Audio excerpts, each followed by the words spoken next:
Bonjour, bienvenue sur Tesson Driving, je suis heureux de vous retrouver aujourd'hui. Alors aujourd'hui on est dans la région de Tours, en Touraine, on est à l'Art Hotel. Opel France m'a convié à venir essayer sa nouvelle Astra électrique et son Opel Corsa électrique qui est dotée d'un moteur de 156 chevaux.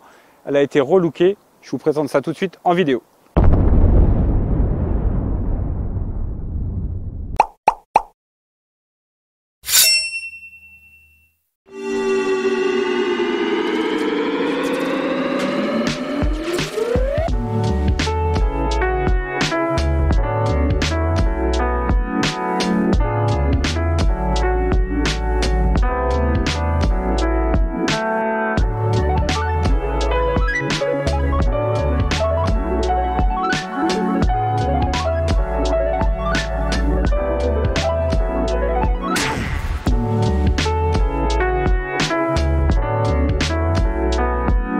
Alors l'Opel Astra, c'est un monument chez le constructeur allemand. Depuis son lancement en 1982 avec l'Opel Corsa de modèle A, en plus de 40 ans de carrière, pas moins de 11 millions d'exemplaires se sont vendus. En 2019, sous l'ère Stellantis, Opel a lancé la 6e génération d'Opel Corsa que vous avez sous les yeux. Et aujourd'hui, en 2023, cette voiture a été restylée et particulièrement dans cette version 100% électrique qui s'équipe d'un nouveau moteur, mais on en parlera un petit peu plus tard. On peut voir que cette voiture a des évolutions sur le plan esthétique avec l'adoption de l'Opel Visor à l'avant. C'est la nouvelle signature des Opel aujourd'hui, c'est-à-dire qu'on a un long bandeau noir qui relie les deux optiques, ça lui donne beaucoup de caractère. Et on peut noter que sur cette voiture 100% électrique, on a une nouvelle grille à l'avant qui est noir laquée. Elle a été redessinée et on retrouve sur les côtés un petit symbole qui fait penser à des modèles du groupe Stellantis. Mais franchement, dans le style, cette voiture est superbe et particulièrement avec cette couleur gris graphique. Alors sur cette version électrique, il ne vous aura pas échappé qu'on a des feux LED à l'avant. En option, on peut avoir une option qui s'appelle Matrix IntelliLux LED à 7 segments, ça fait 14 au total à l'avant, ça procure un meilleur éclairage, c'est plutôt sympa, c'est plutôt joli. Alors au niveau de la ligne, cette Opel Corsa de 6e génération, elle est plutôt agréable, plutôt sympa à regarder. On peut noter qu'elle a des dimensions plutôt contenues, elle mesure 4,06 m en longueur pour une largeur d'1,76 m hors rétro. Le toit noir laqué culmine à 1,43 m, il est combiné à des rétroviseurs également laqués noirs. Et on peut noter que sur notre version d'essai, on a des jantes de 17 pouces. C'est une option à 100 € au catalogue de chez Opel. D'origine, ce sont des 16 pouces. Et là, on peut voir que la finition est également noir laqué avec une finition anthracite sur des petits inserts de la jante. Alors, à l'arrière de cette Opel Corsa électrique, on peut noter quelques évolutions avec entre autres l'intégration de feux à LED de série. On notera également l'intégration du logo Corsa au centre de la malle, avec le logo ici en finition noir laqué, et ici le petit E qui signifie qu'elle fait partie de la gamme des véhicules électriques de chez Opel. Pour le reste, peu de changements, on a toujours ce spoiler. Et la version électrique dispose dans cette finition GS de vitres arrière surteintées. Alors sous le capot de cette nouvelle Opel Corsa de 6e génération, on retrouve plusieurs motorisations, à savoir des moteurs thermiques qui vont de 75 à 130 chevaux. Ensuite, on a deux motorisations électriques, une de 136 chevaux et ce nouveau moteur qui développe 156 chevaux pour un couple de 260 Nm. Ce nouveau moteur de 156 chevaux est alimenté par une nouvelle batterie de 51 kWh. Ça autorise un peu plus de 400 km d'autonomie à cette Opel Corsa. Et au niveau de la recharge, comptez pour récupérer 80% de la batterie environ 30 minutes sur un chargeur de 100 kW et sur un chargeur de 11 kW, prévoyez 5h15. Alors au niveau de l'habitacle de cette Opel Corsa électrique, on retrouve une finition avec des plastiques sur les contreportes, on a de l'Alcantara avec une finition anthracite ici avec un liseré, on a les vitres électriques à ce niveau-là, des vides-poches, les haut-parleurs. On peut noter qu'on a des sièges qui sont mi-cuir, mi-Alcantara avec une finition blanche ici, c'est plutôt sympa, ils sont bien dessinés, ils sont plutôt jolis. Et ensuite on peut voir que ces sièges sont chauffants et massants. Ensuite, au niveau de la planche de bord, on retrouve un volant dont le design est un peu particulier. Je ne suis pas très fan de cette petite finesse en bas, c'est pas très joli, j'aurais préféré autre chose, quelque chose de plus sympa. Sinon après la planche de bord elle est plutôt bien, alors on va l'allumer. Moi je trouve que le bouton n'est pas très bien positionné, on a tendance à le chercher en bas plutôt qu'en haut. Et après pour le reste, on peut voir qu'on a un écran ici de 7 pouces avec toutes les informations. Je vais la démarrer. Voilà. Donc ça c'est plutôt pas mal, c'est bien intégré, c'est sympa, c'est clair. Et puis ici on a cette tablette là de 10 pouces qui est sympa, ce sont des petits widgets. Alors on peut faire ce qu'on veut, on peut changer au niveau de l'écran central ici. On peut faire ce qu'on veut, on peut tout configurer. C'est plutôt intuitif, on a un petit bouton retour ici, on a la navigation. Cette voiture est équipée du système Android Auto et Apple CarPlay sans fil, c'est une nouveauté. Ça c'est une très très bonne chose. Et puis on peut noter que pour une fois, on peut régler la climatisation directement par des boutons plutôt que de passer par cette tablette. C'est quand même nettement mieux, c'est plus accessible, c'est plus facile en roulant. Et puis pour le reste, on peut voir qu'on a un pédalier aluminium, un chargeur par induction pour le téléphone, une prise 12 volts, prise USB. Spécificité de cette version électrique, on n'a pas de levier de vitesse, c'est supprimé par rapport aux versions thermiques. On a un petit sélecteur ici avec les aides à la conduite, le maintien dans la voie, là on peut le couper. On peut sélectionner les modes de conduite, alors là on peut passer sur le mode sport, donc ça va passer en rouge. Ici on passe en normal et ici on passe en éco. Ça se met un petit peu au vert, ce qui est logique.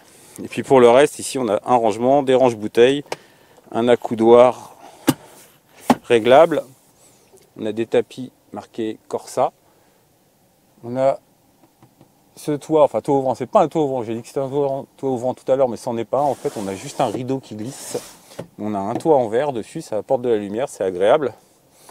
Et puis au niveau des places arrière, c'est un peu le petit souci sur cette voiture, c'est qu'on n'a pas beaucoup d'accès. Alors là j'ai reculé le siège au maximum pour vous présenter la planche de bord, je vais la ramasser, hop voilà. Et là on voit bien que l'accès est quand même assez limité, on n'a pas beaucoup de place, mais en revanche quand on s'assoit, on a quand même de l'espace. C'est pas immense non plus, mais on voit quand même qu'on a une bonne longueur au genou, pardon. Et ça va, ça passe. Après à l'arrière, c'est assez ramassé, c'est sombre, on n'a pas d'accoudoir central sur cette voiture. Et puis ensuite, au niveau du coffre, on peut voir que sur cette voiture qui est une version électrique, on a un coffre de 287 litres. Sur les versions thermiques, on a 309 litres. Donc le coffre a été tronqué pour les batteries. Et quand on enlève cette tablette arrière, on peut abaisser les banquettes, ce qui nous donne un volume de 1047 litres qui est commun aux versions thermiques étonnamment. Donc c'est vrai que je ne comprends pas trop pourquoi on ne perd pas d'espace quand les banquettes sont rabattues. Donc voilà les amis, on est parti au volant de cette Opel Corsa électrique. On va aller se rendre compte un petit peu ce que ça donne sur la route. Alors déjà, première constatation, dès les premiers mètres, on trouve qu'on a une position de conduite qui est bien agréable. On peut tout régler au millimètre, le volant en profondeur, en hauteur. Les sièges, ils sont pas mal, ils maintiennent bien. On a vraiment quelque chose de sympathique. Au niveau de la planche de bord, c'est plutôt agréable à l'usage. On a une belle vision périphérique. On a un pare-brise qui est assez court en fait en hauteur, mais c'est pas pénalisant. Et puis là, sur ces premiers tours de roue, on sent une petite sécheresse au niveau de la suspension.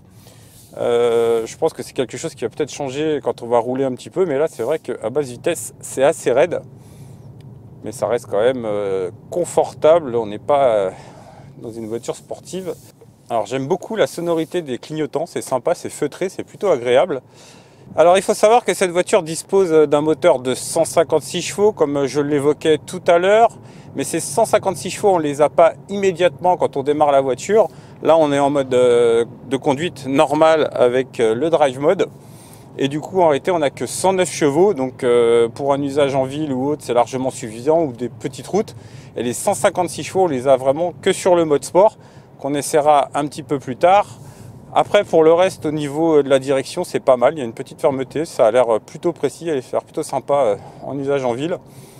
C'est une voiture qui semble plutôt agréable. Alors au niveau des consommations, Opel annonce environ 14 à 15 kWh sur cette voiture. Donc comme je le disais, ça autorise une autonomie d'à peu près 400 km. On peut les croire puisque là je vois que la batterie est à 97% et il me reste 396 km, donc on peut largement faire 400 km. On ne pourra pas le vérifier là parce que l'essai est un petit peu trop court, mais bon, on peut vraiment croire le constructeur. Je pense que c'est la réalité des choses. Après, évidemment, tout dépend du mode de conduite. Alors là, sur ces petites routes humides, on va pouvoir tester un petit peu le comportement. Bon, moi, j'avais entendu parler que cette voiture avait des problèmes de motricité. On va pouvoir vérifier ça un petit peu plus haut sur les routes, mais bon, pour l'instant, là, sur cet usage-là, je ne ressens rien du tout. Et même si on met un petit peu de gaz, si on relance dans ce mode, on n'a pas de souci. Alors c'est la particularité des voitures électriques, c'est qu'on a une puissance qui arrive tout de suite. Et très souvent, ça met à mal les trains avant sur des routes glissantes. Bon, là, on a des feuilles partout, c'est humide. Bon, pour l'instant, j'ai rien ressenti personnellement. Non, franchement, l'usage, elle est pas mal. Évidemment, le niveau sonore est très bas. Voiture électrique oblige. Ça a l'air plutôt de ne pas évoluer avec la vitesse. Après, au niveau de la position de conduite, pour revenir dessus, c'est vrai que c'est agréable. On a vraiment toutes les commandes qui tombent sous les mains. Sur le volant, on a toutes les commandes disponibles, la climatisation est accessible facilement. Ça, c'est quand même un point positif pour cette voiture. Ce toit là qui est vitré, ça apporte de la lumière à l'habitacle, c'est vraiment très agréable. Donc quand même, cette voiture, on sent qu'il y a du potentiel malgré les 109 chevaux. Ça relance bien. Franchement, c'est plutôt agréable. On a la reprise, on peut doubler facilement si on le souhaite. Puis au niveau confort de roulage, c'est pas mal, franchement. C'est peut-être un peu plus ferme qu'une Peugeot i208, mais franchement, on est quand même bien. Et je pense que c'est une voiture qui, sur un usage ville, est vraiment très agréable. De par son gabarit et aussi cette visibilité qu'on a partout, on voit bien. Et on peut noter que sur cette voiture, on a un plus, c'est qu'on a une caméra HD. Et franchement, la résolution, elle est incroyable. C'est complètement dingue. C'est plutôt agréable. Donc les manœuvres en ville doivent se faire facilement. On va la fermer comme ça, voilà, avant que le feu passe au vert. Non, c'est une voiture qui au quotidien doit être très plaisante. Alors maintenant qu'on est sorti de la ville, on va pouvoir activer le mode sport. Donc j'appuie sur le bouton ici du drive mode. Ça passe en rouge, on sent tout de suite que l'accélérateur est plus réactif. Et là, quand on accélère, ça relance autrement déjà, c'est beaucoup mieux. C'est pas mal. On a quand même des watts, 156 chevaux, pour un poids d'une tonne 540. C'est quand même honnête, ça va très très bien. Et là, du coup, on va arriver sur un petit rond-point. On va essayer de se rendre compte un petit peu du comportement, voir si la motricité est mise à mal ou pas. J'adore ce clignotant, c'est génial, c'est feutré, c'est très agréable. Et là, par exemple, vous voyez, si j'accélère, on a l'anti-patinage qui déclenche, mais il n'y a rien de franchement désagréable. Et la voiture, elle a un super comportement. Même au lever de pied en virage, elle se place. C'est franchement génial. C'est une très bonne suspension, une très bonne tenue de route et une motricité, franchement, ça passe pas mal. Les Michelin, ils font leur boulot. C'est du Michelin Primacy en 215/45 par 17 sur cette version. Et franchement, niveau motricité, moi je trouve qu'il n'y a pas grand chose à redire. J'ai bien vu pire ailleurs. Et puis on a de la ressource avec le mode sport. Là, franchement, ça relance facilement. Alors en termes de performance, Opel annonce un 0 à 100 en 8 secondes 1 pour cette voiture avec ce moteur de 156 chevaux. Et aujourd'hui, une nouvelle valeur qu'il faut prendre en compte, c'est le 0 à 50 sur les voitures électriques. Et selon Opel, la voiture l'effectue en 2 secondes 8. Donc voilà, c'est plutôt pas mal, c'est des chiffres assez intéressants et c'est assez performant. Donc non, un bon point sur le plan moteur pour cette voiture. Je trouve que c'est une voiture qui est fort agréable à rouler, que ce soit en ville ou même sur route. Franchement, même en mode normal, on a de la ressource au niveau de l'accélérateur. J'émettrai un petit bémol au niveau de la pédale, mais bon, c'est commun à toutes ces voitures électriques. On a une pédale un petit peu spongieuse. Ça freine très bien, mais la prise de pédale n'est pas franche. C'est pas forcément très agréable. Après, pour le reste, au niveau du comportement, cette voiture, elle est franchement agréable. On peut rouler visiblement longtemps avec cette batterie de 51 kWh, environ 400 km comme je le disais. Puis pour le reste, écoutez, la direction c'est bien. Non, une voiture très agréable au quotidien. Elle a le mérite d'être originale au niveau du design aussi. Moi, je la trouve très sympa. Donc non, une belle réussite pour cette Opel Corsa électrique de 6e génération. Alors au niveau des tarifs, cette Opel Corsa de 6e génération débute à 19 200 € dans la version 75 chevaux thermique. Et notre véhicule d'essai équipé du moteur électrique de 156 chevaux débute pour sa part à partir de 37 600 €. Notre version d'essai avec ses packs et ses options est facturée 42 000 €. À noter que Opel propose une location qui peut débuter à partir de 109 € pour 10 000 km sur un contrat de 2 ans, sans apport, avec un premier loyer majoré. Voilà, on arrive au terme de cette vidéo, de cet essai. J'espère que ça vous a plu. N'hésitez pas à liker, partager et vous abonner à notre chaîne YouTube. Vous pouvez mettre des commentaires, que ce soit pour avoir des informations sur la voiture ou apporter des améliorations sur les prochains essais de Test and Driving. Je vous dis à très bientôt sur Test and Driving. Allez, ciao!